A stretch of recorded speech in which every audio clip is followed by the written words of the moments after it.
बोल न्यूज की खबर के बाद इंतजामिया हरकत में आ गई। डीजी पीडीएम की तरफ से तमाम डिप्टी कमिश्नर्स को दरियाओं और नदी नालों की मॉनिटरिंग का हुक्म दे दिया गया। डिप्टी कमिश्नर नारोवाल नुमाइंदा बोल न्यूज शहजाद हुसैन के साथ हिफाजती बंद पर मौजूद है। तफसीलात उनसे जानते हैं। जी शहजाद।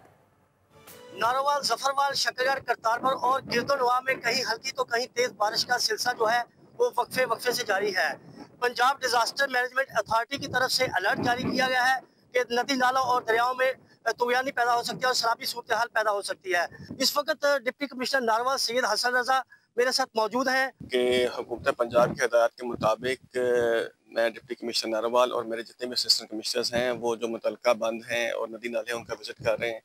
इस सिलसिले में हमने महकमा पुलिस, सिविल डिफेंस 1112 और महकमा रेवेन्यू पर मुश्तमिल टीमें बनाई हैं जो कि वक्फे से जो है डिफरेंट पॉइंट्स के ऊपर जा रही हैं ताकि लोगों को नदी नालों के करीब आने से मना करें। तो डिप्टी कमिश्नर नारोवाल का कहना है कि वो तमाम तर जो शगाफ है वो पुर कर रही है और यहाँ पे हालात बिल्कुल जो है काबू में।